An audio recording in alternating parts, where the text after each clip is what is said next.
عن عثمان رضی اللہ عنہ عن النبی صلی اللہ علیہ وسلم قال سیدنا عثمان رضی اللہ تعالیٰ عنہ سے مروی ہے کہ نبی کریم صلی اللہ علیہ وسلم فرماتے ہیں خیرکم من تعلم القرآن وعلم، تم میں سے بہترین شخص وہ ہے جو قرآن مجید سیکھتا اور قرآن مجید سکھاتا ہے۔ یعنی قرآن مجید سیکھنے اور سکھانے کی فضیلت نبی کریم صلی اللہ علیہ وسلم نے دیگر روایات میں بہت بیان فرمائی ہے، یہاں تک کہ نبی کریم صلی اللہ علیہ وسلم نے فرمایا کہ دو ہی چیزیں ایسی ہیں جن میں حسد کرنا جائز ہے۔ ایک کہ کوئی بندہ بہت خوبصورت قرآن مجید پڑھتا ہے، آپ اس کو دیکھ کے یہ حسد کریں کہ کاش میں بھی ایسے قرآن مجید پڑھ سکتا۔ دوسرا وہ بندہ جس کو اللہ رب العزت نے مال دیا ہے اور وہ اس مال میں سے اللہ رب العزت کی راہ میں صدقہ کرتا ہے۔ بلکہ بخاری شریف کی دوسری روایت میں نبی کریم صلی اللہ علیہ وسلم نے جب یہ حسد کی تفسیر بیان کی تو فرمایا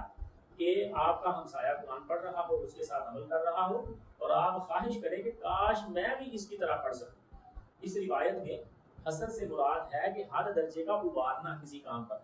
یعنی کسی کام کی فضیلت کو بیان کرنا۔ اور بخاری کی دوسری روایت میں نبی کریم صلی اللہ علیہ وسلم نے اس کی وضاحت بھی کر دی کہ آپ کا ہمسایہ اچھا قرآن پڑھتا ہو